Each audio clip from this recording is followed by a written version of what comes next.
የተወደዳችሁ ኢትዮጵያውያንና ኤርትራውያን ይህንን ቋንቋ የምታዳምጡ ሁሉ ያላችሁበት የእግዚአብሔር ሰላም ለእናንተ ይሁን። ዛሬ እግዚአብሔር በልቤ ውስጥ አንድ ወቅታዊ መልእክት አስቀምጦ ይህንን መልእክት ይዤ መጥቻለሁ።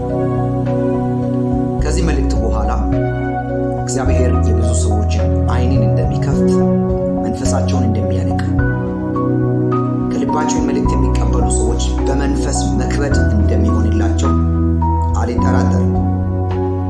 መልእክት ስላለኝ ብቻ ነው የመጣሁት። ኢየሱስ ለምን ተሰወረ? ኢየሱስ ለምን ተሰወረ? አስባችሁ ታውቃላችሁ? ከብዙ ሰው ሕይወት ኢየሱስ የተሰወረ ነው። የእግዚአብሔርን ቃል በገላትያ መልእክት ምዕራፍ 1 ላይ ከቁጥር 6 ጀምሮ ያለውን ቃል አጠር አድርጌ አነብና ምዕራፍ 3 ላይ ከቁጥር 1 ያለውን ቃል እንደገና አነባለሁ። እንደዚህ ነው የሚለው። የገላትያ መልእክት በገላትያ አውራጃ ላሉ አብያተ ክርስቲያናት የተጻፈ መልእክት ሲሆን መልእክቱን ያቀረበላቸው ሐዋርያው ጳውሎስ ነው። ሐዋርያው ጳውሎስ መልእክትን የጻፈበት አንድ ምክንያት አለ። ቀደም ብሎ ለገላትያ ሰዎች መዳን በክርስቶስ ኢየሱስ ሥራ በእምነት በጸጋ ብቻ ነው፣ መዳን ከሚመጣው ጥፋት መትረፍ በክርስቶስ ኢየሱስ ሥራ በማመን በጸጋ ብቻ ነው የሚል መልእክት አስተላልፎላቸው ወንጌል የሰሙ በራሳቸው በሕግ ሥራ ሳይሆን በክርስቶስ ኢየሱስ ሥራ አምኖ የዳኑ መዳናቸውን ያረጋገጡ ኢየሱስ ክርስቶስ እንደተሰቀለላቸው እንደሞተላቸው እርግጠኞች የነበሩ የገላትያ ሰዎች ጳውሎስ ከሄደ በኋላ ካልተጠበቀ ከሌላ ስፍራ ሌሎች ሰዎች መጡና ጳውሎስ የሰበኩላችሁ ኢየሱስን ብቻ በማመን ልትድኑ አትችሉም፣ ስለዚህ የሕግ ሥራን መፈጸም አለባችሁ፣ መገረዝን አንድ ብሎ ሌሎችን የሙሴ ሕግጋትን ካልፈጸማችሁ በስተቀር መዳናችሁ እርግጠኛ ሊረጋገጥላችሁ አይችልም አሉ። ጳውሎስ ይህን መልእክትን ሲሰማ የገላትያ መልእክትን ጻፈላቸው። ቁጥር 6 ላይ ምዕራፍ 1 ላይ እንደዚህ ይላል፣ በክርስቶስ ጸጋ እናንተን ከጠራችሁ ከእርሱ ወደ ልዩ ወንጌል እንዲህ ፈጥናችሁ እንዴት እንዳለፋችሁ ይደነቃለሁ፣ ይገረማለሁ።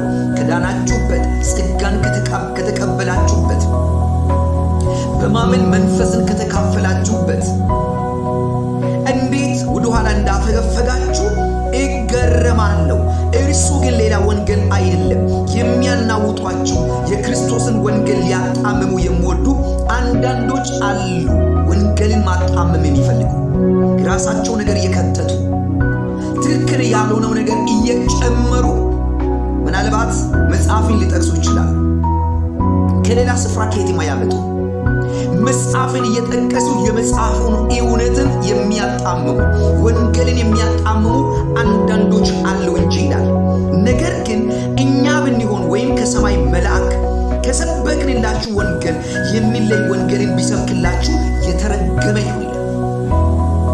ከዳናችሁበት የመስቀሉን ሥራ ኢየሱስ በቀራንዮ መስቀል የሠራውን ሥራ የሚያጥላላ የኢየሱስ ሥራ ከንቱ አድርጎ ኢየሱስ በቀራንዮ መስቀል የከፈለውን ዋጋን ችላ እንድትሉ የሚያደርግ የትኛውም በወንጌል ስም የሚመጣ ከመላእክት የመጣ ቢሆን ከሰው የመጣ ቢሆን የተረገመ ይሁን ይላል። ድጋሜ እንደዚህ ነው የሚለው። ምዕራፍ 3 ተመልከቱ። የማታስተውሉ የገላትያ ሰዎች ሆይ ማስተዋላቸው ተወስዷል። የገላትያ ሰዎች ኢየሱስን አምነው የተቀበሉ የዓይኖቻቸው ማረፊያ ኢየሱስ ነበር። ዘፍጥረትን ስታዩ ኢየሱስ ነው ያለው። ዘጸአት ስትሉ ኢየሱስ ነው ያለው። ዘኍልቍ ዘሌዋውያን ኢየሱስ ነው ያለው። ዘዳግም ኤቭሪ ስክሪፕቸርስ ኦፍ ዘ ባይብል ኢየሱስ ነው ያለው። ይህንን እውነትን ጥላችሁ ጥሳችሁ መና እኮ ኢየሱስ ነው። ያኔ የበሉ መናን የበሉ ሞተዋል። ሰው ከእርሱ በልቶ የማይሞትበት የሕይወት እንጀራ እኮ ኢየሱስ ነው።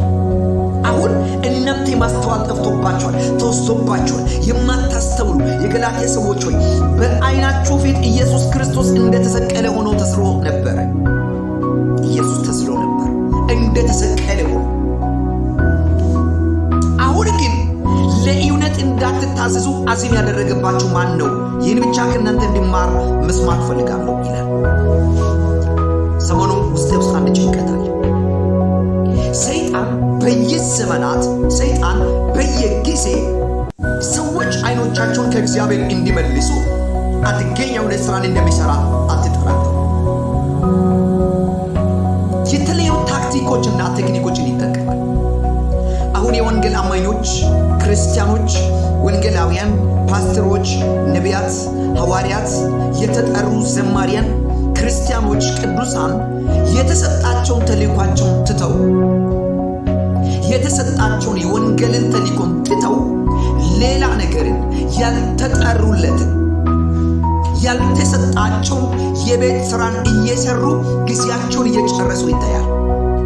ሰይጣን በኢትዮጵያ ሰማይ ስር አንድ ትልቅ አሳይመንት አምጥቶ ሰዎችን እያሰራ ይገኛል። ይህ ምንድነው የምትሉ ከሆነ በቀጥታም ቢሆን በተዘዋዋሪ ከሰዎች ፊት ኢየሱስን ማንሳት፣ ኢየሱስ እንዳይወራ፣ ኢየሱስ እንዳይገለጥ፣ ኢየሱስ እንዳይሰበክ፣ ቤተ ክርስቲያን ኢየሱስን እንዳትገልጥ። ተሰብኮ ያላለቀ ርዕስ ነው ኢየሱስ። ተወርቶ ያላለቀ ኢየሱስ ርዕስ ነው ኢየሱስ። ሰው ኃጢአተኛው የሚጸድቅበት የሚቀደስበትና የሚነጻበት ቢኮዝ የኢየሱስ ክርስቶስ ደም ከኃጢአት ሁሉ ያነጻል ይላል። ደካማው ብርቱ የሚሆንበት ከእግዚአብሔር ጋር የተጣላ በኃጢአቱ የሚከሰስ የሚኮነን ሰው ንጹሕ የሚሆንበት ከአብ ጋር የሚታረቅበት ብቸኛ መንገድ ኢየሱስ ነው። አይሁዶች ምልክትን ይሻሉ፣ ግሪኮች ጥበብን ይፈልጋሉ፣ ዴይሊ አዲስ ነገርን ይፈልጋሉ። አይሁዶች ይሄ ከየት መጣ ከምን መጣ የሚለው ነገር ይፈላሰፋሉ። አሕዛብ እኛ ግን የተሰቀለውን ክርስቶስን እንሰብካለን ይላል። ለምን? ለተጠሩት ሁሉ ግን አይሁድ ቢሆን አሕዛብ ወይም ግሪክ ቢሆኑ የእግዚአብሔር ኃይልና የእግዚአብሔር ጥበብ እርሱ ክርስቶስ ነው። ክርስቶስ ታዲያ ዛሬ ለምን ተሰወረ? ለምን ተሰወረ? የወንጌል ማዕከል ኢየሱስ አይደለም ወይ? የእግዚአብሔር ሰዎች ልዩ ጥሪ የደረሳችሁ እግዚአብሔር ለመንግስቱ የጠራችሁ የእግዚአብሔር አብ ሐሳብ ኢየሱስ አይደለም ወይ? የምወደው ልጄ ይህ ነው እርሱን ስሙት አላለም ወይ? ማርያም ብትሆን እንኳን የሚላችሁን አድርጎ አላለችው ወይ? መላእክቶች ስቲል ነው የሚሰግዱለት እሱ አይደለም ወይ? የቤተ ክርስቲያን ሙላት፣ የቤተ ክርስቲያን ልኬቷ፣ የቤተ ክርስቲያን ዋልክ ኢየሱስ አይደለም ወይ? ለምንድነው ወደ ሌሎች ጨርሶ የገባ ነው? ለምንድነው ያልተሰጠን የቤት ስራ የምንሰራው? አሁን አንድ ጸሎት ከኔ ጋር እንድትጸልዩ በጌታ ፍቅር ጠይቃችኋለሁ። ይህንን መልእክት የምታዳምጡ የተወደዳችሁ የእግዚአብሔር ሰዎች አይኖች ሁሉ ወደ ኢየሱስ ይመለሱ። ኢየሱስን ያደበዘዘ ማንኛውም መንፈስ በጌታ በኢየሱስ እየተመታ ይሁን። ማንኛውም በኢየሱስና በሰዎች መካከል የተጣለ መጋረጃ ዛሬ የተቀደደ ይሁን። ስለ አገልጋዮች ስናወራ ጊዜያችን ተቃጠለብን። ስለ ሰዎች ስናወራ ጊዜያችን ተቃጠለብን። እንትና ወደቀ እያልን እንትና ተነሳ እያልን ስለ ተራ ነገር እያወራን ጊዜያችን አለፈብን። ዛሬ ታይቶ ነገ ስለሚጠፋው ነገር እድሜያችን ተቃጠለብን። እያወራ ታይማችን ተቃጠለብን። የተሰቀለው ይወራ፣ የሚያድነው ብቸኛ ሕይወት እውነት መንገድ የሆነው ኢየሱስ ይወራ። ቤተ ክርስቲያን ንቂ፣ መሪዎች ንቁ፣ አገልጋዮች ንቁ። ትኩረት ሁሉ ወደ ኢየሱስ።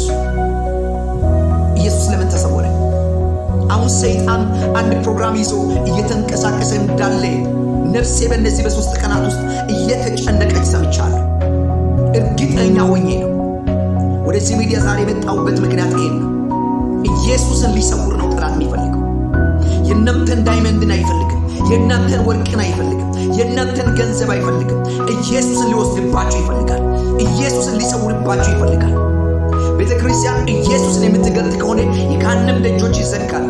ቤተ ክርስቲያን ኢየሱስን የምትገልጥ ከሆነ ሰዎች ነፃ ይወጣሉ፣ የታሰሩት ይፈታሉ፣ የዘላለም ብርሃን ውስጥ ይገባሉ።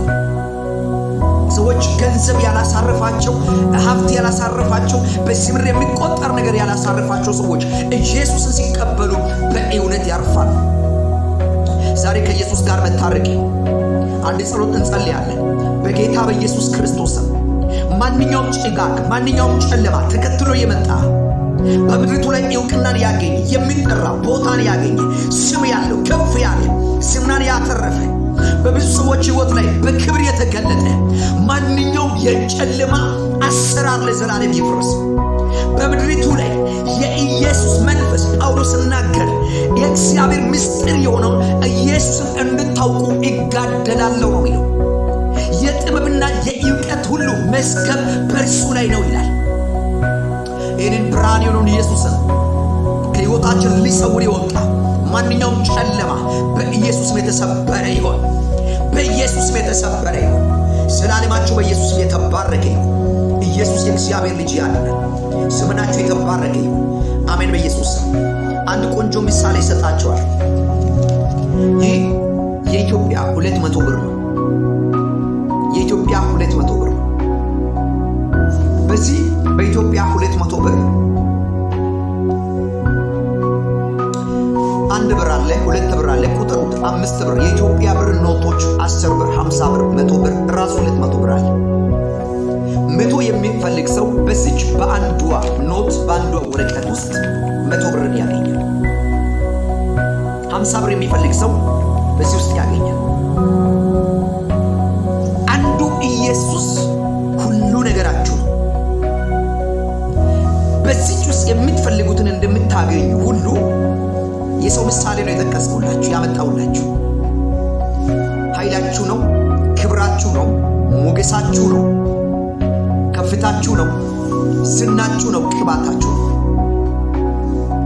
የምድር ትርክምርኬ እንዳያጠላልፋችሁ፣ በእሾህ ውስጥ እንደወደቀ ዘር በኋላ እንዳያንቃችሁ፣ ነፍሳችሁ ላይ እንዳይነሳባችሁ ትኩረታችሁን ወደ ኢየሱስ መልሱ። ታርፋላችሁ፣ በነፍሳችሁ ታርፋላችሁ። እውነተኛ ረፍት ይሆንላችሁ። ትኩረት ሁሉ ወደ ኢየሱስ። ኢየሱስ አይሰወርባችሁ። ባረኳችሁ። በከፍታ እንገናኛለን። ይህን ፕሮግራምን ሰብስክራይብ አድርጉ፣ ሼር አድርጉ። አብራችሁ የወንጌል ስራ በከፍታ እንገናኛለን። ወዳችኋለሁ።